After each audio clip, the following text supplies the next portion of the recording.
wabarakatuh. Waalaikumsalam warahmatullahi wabarakatuh. Selamat siang anak-anak. Siang. Bagaimana kabarnya hari ini? Baik. Baik. Oke. Sudah makan semua ini? Sudah. Ya. Nanti kalau habis kantin nanti langsung bisa beli makan ya. Dibeli itu. Oke. Nah, kalian tahu tidak kenapa saya mengambil dan mengumpulkan kalian semua di sini? Oke, jadi pada kesempatan kali ini kita akan melakukan sesi konseling kelompok. Kalian udah pernah dengar belum apa itu konseling kelompok? Dengar aja sih Bu. Yaudah kalau begitu saya jelaskan lagi apa itu konseling kelompok. Jadi konseling kelompok itu adalah bantuan profesional yang diberikan oleh konselor, yaitu saya sebagai guru kalian kepada kalian untuk mengentaskan suatu permasalahan. Jadi nanti harapannya dari sesi konseling kelompok ini kita bisa menemukan solusi yang bisa kita terapkan dalam kehidupan sehari-hari ya. Oke, sebelum itu karena ini udah siang-siang dan saya yakin kalian pasti ngantuk, gimana kalau kita ice breaking dulu? Boleh. Oke, saya minta di sini ada yang ini ada yang genap ya. Oke, berpasangan 2 orang. Kalau misalnya sisa nanti ada yang 3, Mbak Nini gabung bertiga ya. Oke.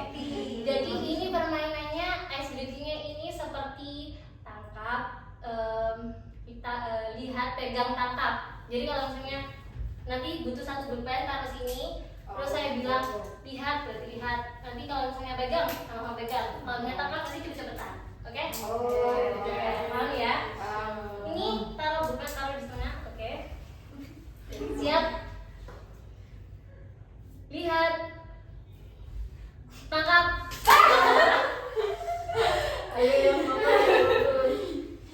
Lihat, pegang, lihat, tangkap.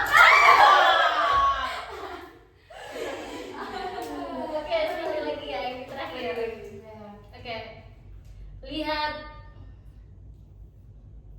pegang, lihat, panik sendiri, pegang, tangkap. Luar biasa.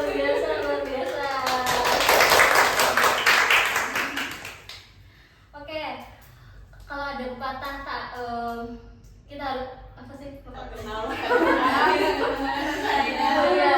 Ada pepatah yang bilang kalau kita tak kenal maka tak sayang. Maka bagaimana kalau kita perkenalan dulu? Saya yakin kalian di sini juga pasti asing ya melihat wajah teman-temannya meskipun kita dalam satu sekolah ya. Oke, kita mulai perkenalan dari mbaknya ini. Halo semuanya, perkenalin nama aku Ara dari kelas 11A. Halo semuanya, nama aku Joira dari kelas 11B. Halo semuanya, aku Renata dari kelas 11D. Halo semuanya, kenalin aku di sini dari 11A. Halo Justina. Halo semua, aku Zulfi dari kelas G. Halo Justina. Perkenalkan, nama aku Sofia dari kelas 11B. Halo Sofia. Halo semua, kenalin aku Santi dari kelas 11F. Halo Santi. Oke, sudah kenal semuanya ya ini meskipun nanti paling ada yang lupa. Oke, diingat-ingat ya teman-temannya. Nah, karena kita dalam sesi konseling kelompok kali ini ada hal yang perlu kalian patuhi ya. Jadi dalam sesi konseling kelompok tidak akan tercapai kalau misalnya kita pertama tidak saling menjaga rahasia. Jadi dengan adanya sesi konseling kelompok kali ini saya harap nanti ceritanya hanya berarti pada orang yang di sini saja ya. Oke. Dengan adanya asas kerahasiaan tersebut saya harap kalian bisa terbuka tanpa ada yang perlu ditutupi. Oke. Terus selanjutnya mari kita berdoa agar sesi konseling kali ini berjalan lancar. Mungkin ada yang bisa bantu untuk memimpin doa? Juara ya. Oke, untuk sebelum memulai ada kalanya kita berdoa terlebih dahulu agar jalan dengan lancar. Doa dimulai.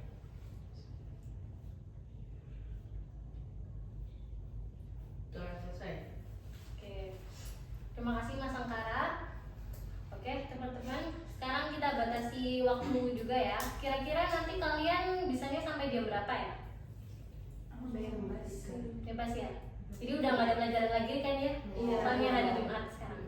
Oke, jadi saya rasa nanti mungkin konselingnya akan berjalan sekitar 1 jam ataupun bisa aja kurang. Oke, yang pertama teman-teman berdasarkan dari hasil rekapan dan juga wawancara dari wali kelas, banyak laporan bahwa kalian mungkin merasa memiliki permasalahan tentang kepercayaan diri dan juga kecemasan. Benar begitu? Iya. Oke. Sekarang saya bisa minta tolong satu persatu untuk menjelaskan tentang masalahnya, gitu. Situasi apa yang membuat kalian takut dan yang selama ini kalian rasakan. Dimulai dari Mbaknya mungkin. Jadi gini Bu, saya tuh kurang percaya diri waktu presentasi di depan kelas atau menjawab pertanyaan dari guru, karena biasanya saya takut salah. Kalau salah tuh biasanya kayak teman-teman tuh kayak nyorokin gitu. Dari situ saya takut untuk menyuarakan pendapat saya. Baik. Terus Masnya? Kalau saya itu saat di depan ngomong gitu, saya tuh kayak kesulitan, jadi grogi gitu. Tidak takut cemas nanti gimana ya, seperti itu. Oke. Selanjutnya Mbaknya. Kalau aku itu sih Bu, cemas ya takut juga kalau misalkan di kelas itu mau tanya apa gitu ke guru, tanya ke guru atau ke teman yang aslinya, karena suka takut jadi diomongin gitu kalau aku tanya-tanya terus. Baik. Untuk Mbaknya? Kalau aku ini takut buat kenalan sama orang baru sih Bu. Biasanya kan kayak ada pertemuan baru gitu, aku takut banget buat kenalan ataupun ikut harus. Jadi saya maunya kayak sama teman-teman yang udah saya kenal aja. Baik. Kalau aku mungkin sama kayak Juara ya, takut berbicara di depan umum yang banyak gitu Bu. Tapi kalau dalam lingkup kecil mungkin kayak gini, saya masih bisa berani berpendapat. Apalagi kan di sini juga ada asas kerahasiaan gitu. Tapi kalau di depan umum, kebetulan kan saya juga kayak anggota ekstra gitu ya Bu ya. Jadi harus ada keterampilan kayak gitu. Itu saya kurang di bagian bicara depan umum. Kadang saya takut banget buat nyampein pendapat saya di diskusi gitu. Baik. Untuk Mbaknya? Kalau saya kurang lebih sama kayak Renova, saya tuh takut kalau mau bertanya atau berpendapat di kelas, soalnya takutnya kayak kecil yang kadang saya belum paham itu kayak diremehkan sama teman-teman, masa kayak gitu aja nggak paham kayak gitu. Terus kalau Mbaknya? Kalau aku lebih ke apa ya Bu ya, mungkin karena aku ekskul band juga sebagai penyanyi juga, itu kadang kayak sering vokalku dibanding-bandingin sama yang lain gitu Bu. Jadinya kayak aku kayak mau kita tas itu minder gitu loh, kayak ada lebih bagus kok kayak gitu. Baik. Kalau bisa saya simpulkan, rata-rata dari kalian ini memiliki permasalahan yang hampir mirip, yaitu takut dinilai. Apa betul? Iya. Ya, takut dinilai. Kira-kira kenapa kalian takut dinilai itu? Takut nilainya tuh jelek gitu Bu, jadi pandangan orang lain kepada saya itu bakal buruk gitu, nggak sebaik yang saya pikirkan.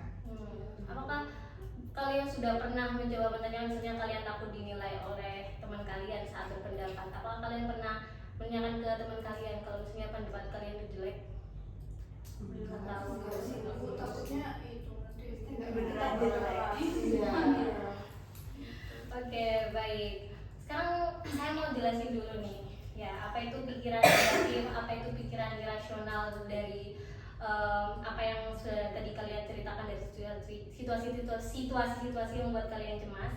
Jadi pikiran negatif itu adalah pola pikir yang cenderung pesimis, meremehkan diri sendiri, atau menentang situasi secara buruk. Contohnya, aku pasti gagal, tidak ada yang peduli sama aku, atau aku nggak cukup baik. Nah, kalau untuk pikiran yang irasional, itu adalah keyakinan yang tidak realistis, tidak logis, dan biasanya itu berlebihan. Konsep ini berasal dari RBT ya, mungkin kalian agak sedikit asing. Ya, contohnya itu seperti kalau saya gagal, berarti saya juga gagal menjadi manusia. Kalian tahu nggak sih kalau misalnya membuat kesalahan itu wajar?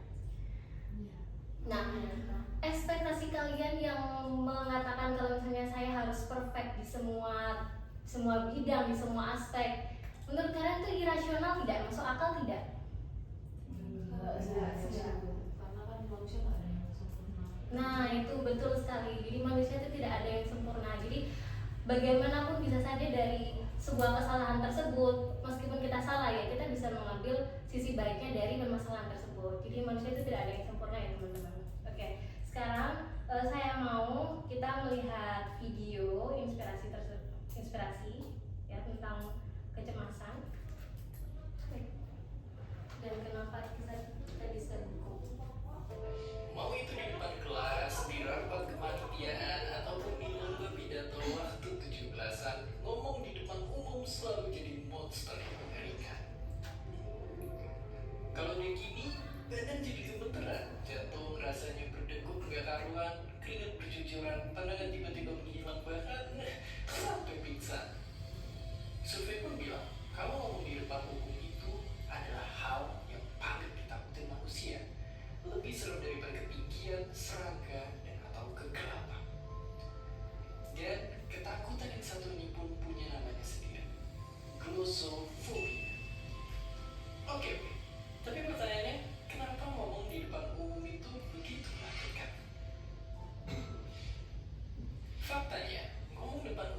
warisan nenek moyang kita yang saking susahnya bertahan hidup, dijauhin orang itu sama dengan kematian.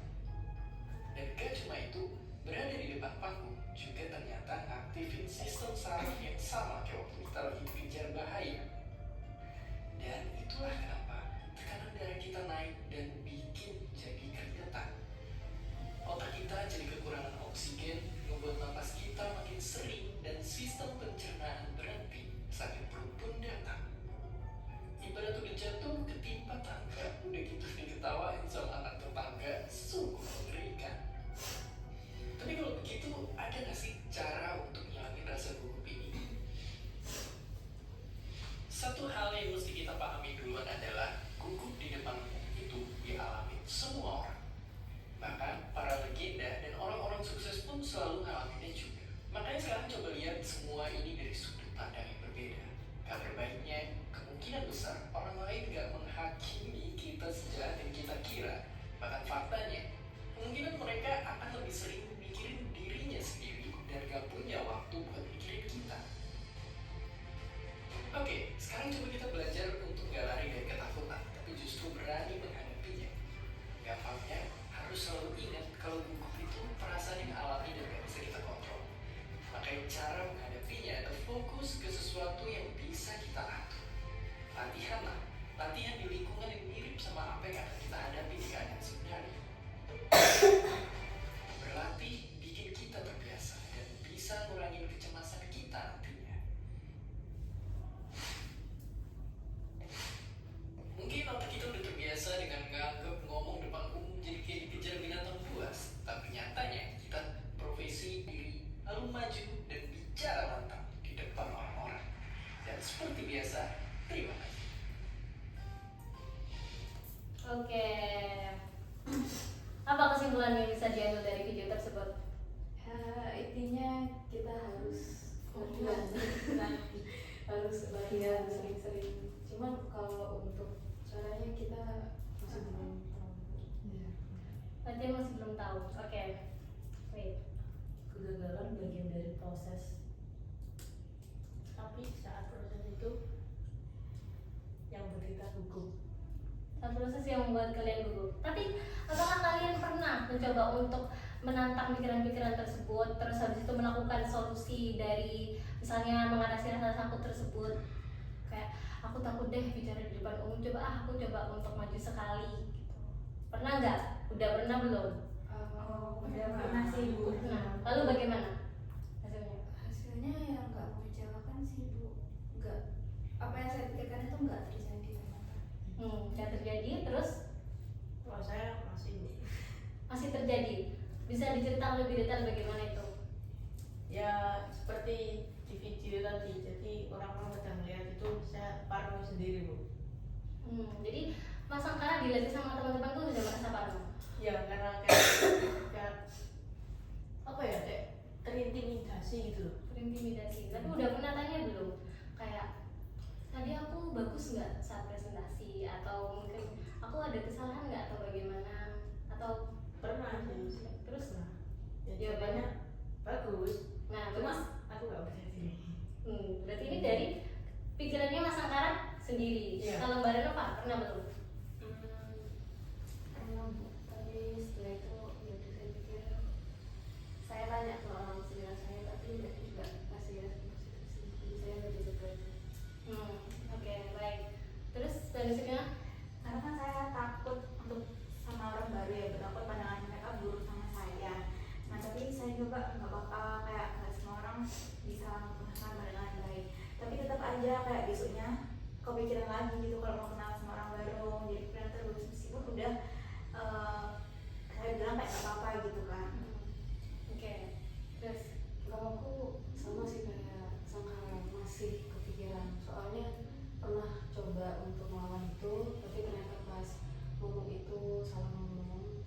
Jadi itu kayak dibahas gitu sama teman-teman yang lain gitu. Cuma kalau nggak semua, tapi kayak pembinanya itu, terus beberapa teman kayak di bagian dari inti-intinya itu kayak kok kamu ngomongnya kayak gitu, kok bisa kayak gitu sih, kamu bakal lama lo di sini gitu, coba latihan lagi gitu. Bilang gitu sih, tapi itu makin bikin saya jadi makin takut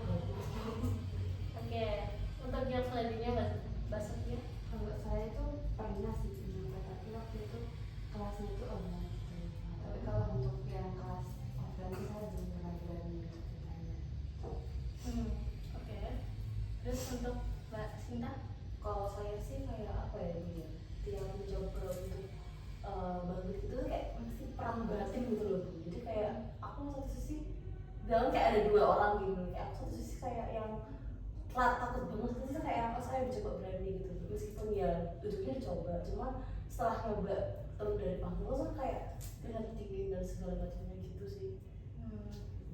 Baik. Tadi saya rasa Mbak Zilvi, dari ceritanya Mbak Zilvi masih merasa takut ya karena habis diomongin sama itu. Kalian ada saran nggak untuk Mbak Zilvi? Sekiranya mungkin harus bagaimana? Atau ingin berpendapat terkait masalahnya Mbak Zilvi? Mungkin dari kalian punya pendapat guys, karena aku sendiri juga bingung sih. Aku mau Ya, silakan. kalau dari aku ya Zilvi ya, sejujurnya kayak kita nggak bisa kontrol apa yang orang lain persepsikan gitu, kita nggak bisa kontrol apa yang orang lain utarakan, tapi kita bisa kontrol bagaimana cara kita menangkap dari sikap orang itu ataupun asumsi orang itu kayak gitu sih. Aku mungkin kamu akan sangat overthinking gitu, mengingat ya mungkin itu bukan hal yang biasa buat kamu kayak gitu. Itu sih kendalikan apa yang bisa kamu kendalikan. Yang lain mungkin? Sama sih Bu, kayak kita nggak bisa mengendalikan orang lain, tapi kita bisa mengendalikan diri kita sendiri gitu. Jadi kita mungkin bisa mengurangi pikiran negatifnya itu. Oke. Kalau menurut Mbak Zilvi bagaimana dari tanggapan teman-teman?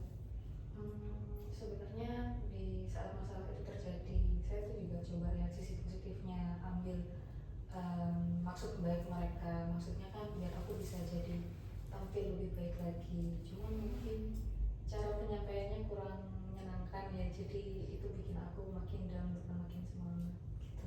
Tapi aku selalu berusaha mencoba sih, walau susah. Biasanya aku coba kayak diskusinya sama teman sebelah aja gitu, nggak berani yang nyampein ke orang yang langsung ke depan kayak gitu. Oke, baik anak-anak. Sekarang saya minta kalian untuk menggantikan pikiran-pikiran negatif tersebut ya, meskipun mungkin tadi ada yang gagal, masih takut atau bagaimana. Saya minta kita akan belajar untuk mencoba coping talk. Apa itu coping talk? Coping talk itu adalah pikiran pengganti, di mana misalnya aku kayaknya nanti nggak bakal bisa nampilin sukses deh, nggak bakal bisa melakukan yang terbaik deh. Dan dengan coping talk tadi nanti kita akan belajar nggak apa-apa kan, kalau biarpun aku salah, setidaknya kan aku kan udah berani mencoba. Kan manusia kan nggak harus 100% benar gitu. Jadi sekarang mari kita coba untuk mencari topik dari situasi-situasi yang membuat kalian takut ataupun cemas seperti itu. Oke. Sekarang saya akan berikan.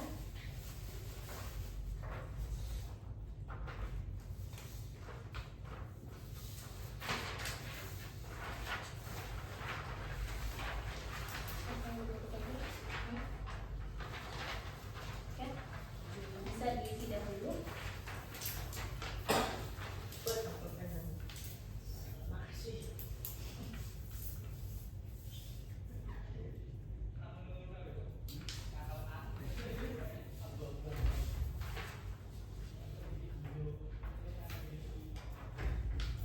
Kalau ada yang sulit, menurut kalian kata-katanya sulit, bisa ditanyakan ya. Baik Bu. Sebutkan 1 sampai 2 sampai 3 situasi.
Sudah selesai semuanya? Sekarang saya minta, oh belum, ya sudah kita tunggu terlebih dahulu. Boleh tanya yang rapat nggak Bu? Apa saja pikiran adaptif? Maksudnya gimana? Pikiran adaptif itu maksudnya aku ingin tahu. Anda kiranya menghadapi situasi tersebut, kiranya Anda akan berpikir apa ya untuk lebih adaptif seperti itu?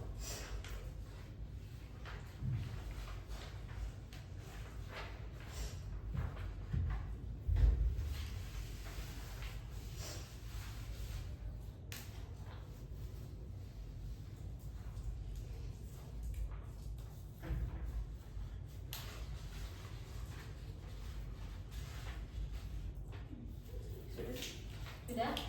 Oke. Kalau sudah, sekarang saya minta untuk satu-satu membacakan dan juga yang membacakan sambil berdiri. Sambil berdiri. Sambil duduk, semua sambil duduk.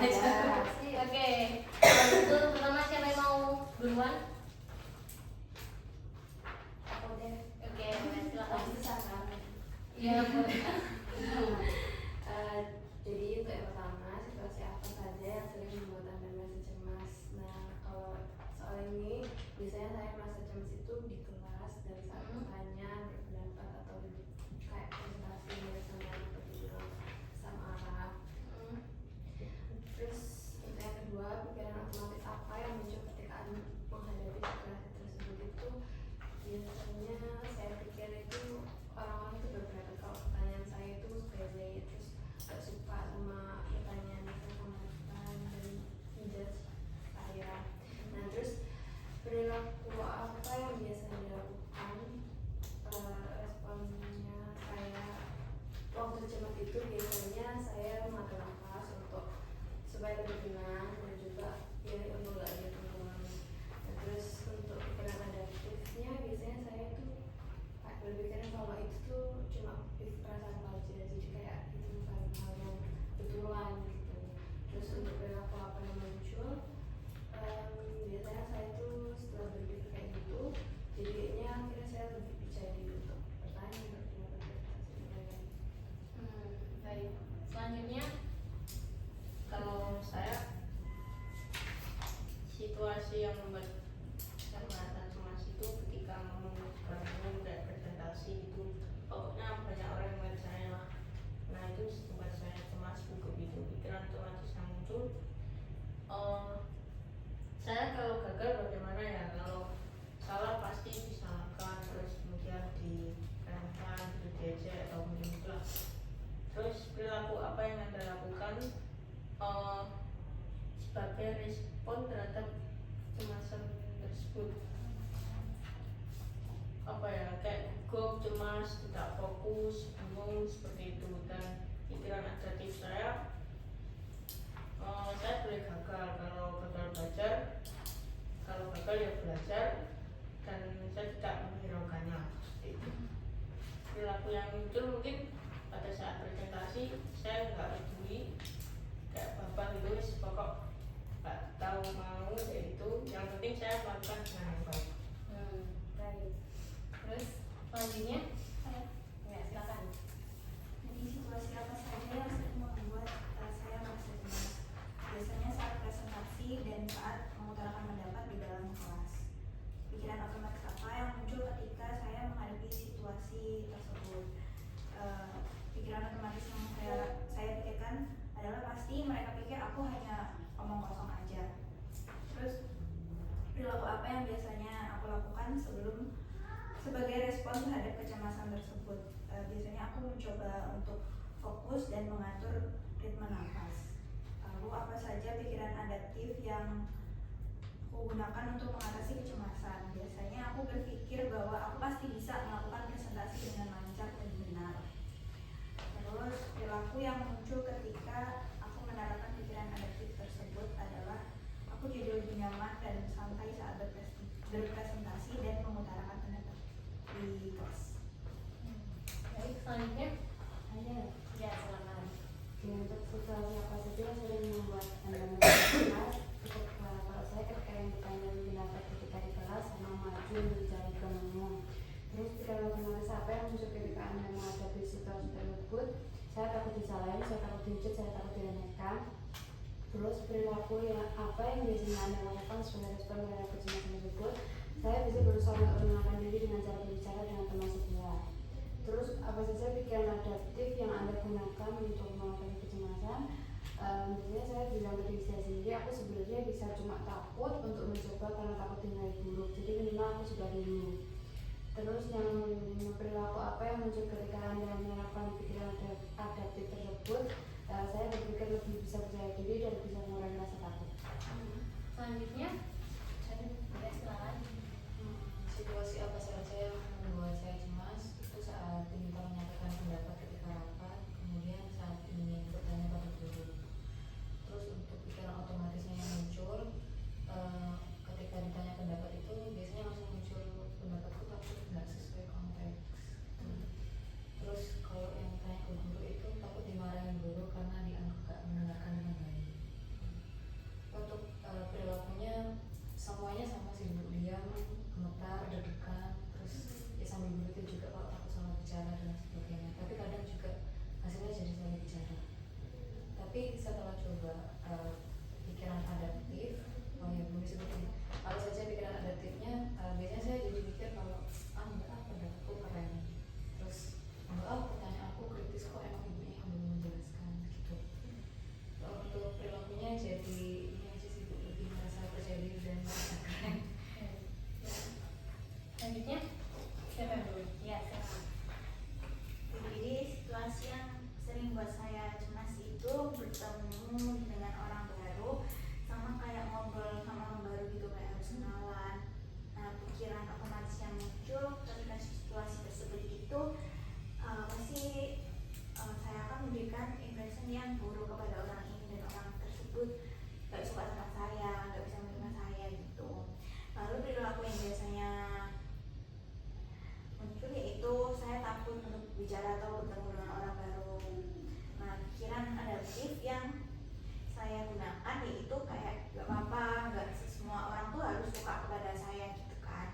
Nah, jadi perilaku yang muncul yaitu saya jadi berani untuk bertemu dan ngobrol sama orang baru. Baik. Kalau Mbak Sinta? Kalau aku dari situasi apa aja yang sering bikin aku cemas tuh kayak waktu nonton di panggung, waktu nonton di studio, terus aku dengerin orang yang aku rasa apa ya, sering dibandingin sama aku lah gitu. Terus yang kedua kayak pikir otomatis yang sering muncul itu kayak aku selalu pikirin kayak suaraku jelek, aku nggak menarik, kayak ada yang lebih kompeten dari aku gitu. Terus perilaku yang biasanya aku lakuin terhadap respon itu ya kayak aku apa ya, istilahnya kayak atur pernapasan lah, karena aku sih gugup banget. Terus juga kayak berusaha bodo amat dengan apa jenis di dalam scroll TikTok atau gimana gitu. Terus pikiran adaptif yang digunakan untuk kecemasan itu kayak aku menerapkan pada pikiranku sendiri, pada diriku sendiri bahwa aku punya karakter, aku unik, dan ayo tunjukin kalau aku bisa gitu. Terus biasanya kalau aku yang muncul ketika aku sudah menerapkan itu, aku jadi berani untuk show off gitu loh ke teman-teman gitu. Meskipun pada akhirnya tetap agak gugup lagi ya Bu ya, tapi seenggaknya aku sudah berani untuk show off kayak gitu. Baik. Sudah keren semua ya kan, bisa menemukan coping talk dan bagaimana untuk memerangi rasa pikiran negatif ya, pikiran negatif tersebut, dan juga irrational belief itu tadi ya. Kalian tahu kan, makanya kalau misalnya dengan kita berpikir yang negatif itu sangat mempengaruhi dengan perasaan, perilaku kita. Seperti contohnya tadi, kalau misalnya aku udah gugup duluan, terus akhirnya jadi sampai suara aku gemeter atau bagaimana gitu ya. Dan sedangkan kalau misalnya kita menerapkan pikiran yang positif ataupun kita coping talk seperti itu, seperti yang sudah kita terapkan tadi, kita akan merasa kayak lebih optimis untuk menghadapi situasi tersebut. Ya, betul? Oke. Nah, sekarang bagaimana kalau misalnya saya minta kalian untuk membuat latihan sebagai bentuk follow up atau self monitoring ya. Nanti kalian bisa menuliskan situasi-situasi apa aja setelah konseling kelompok yang kalian merasa tuh situasinya membuat kalian cemas.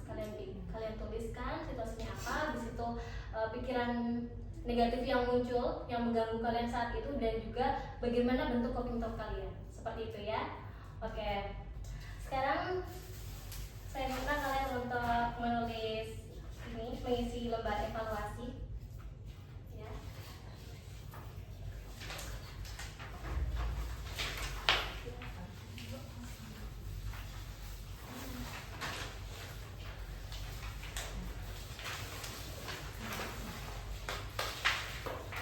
sudah menerima lembar evaluasi hasil semuanya? Sudah. Oke. Nanti dikumpulin di hari Senin ya teman-teman. Sekalian self monitoringnya dicatat situasi apa aja yang dilakukan atau seperti itu. Oke, tidak terasa sudah di penghujung kegiatan ya. Saya minta kalian untuk salah satu aja untuk menyimpulkan hasil konseling kita pada hari ini. Siapa? Saya Ya, silakan. dibagi dari kalau misalnya hal ini sama teman-teman dan ibu juga, saya mendapatkan ilmu baru. Jadi kita kalau ada pikiran yang negatif itu harus segera digantikan dengan pikiran yang positif agar tidak berpengaruh dengan perilaku kita ke depannya nanti. Itu lagi sih dari saya, mungkin dari teman-teman juga. Ya, mungkin ada yang ingin menambahkan lagi. Silvi. Nanti kalau yang berpartisipasi aktif nanti saya kasih reward ya. Dia kalau hari Senin, oke? Makan. Rahasia aja. Ya, Siapa? Ya, silakan.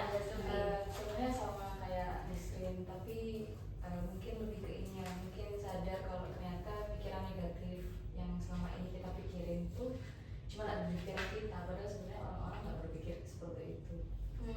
Dijawab. Sip, dijawab. Tepuk tangan untuk kita semua.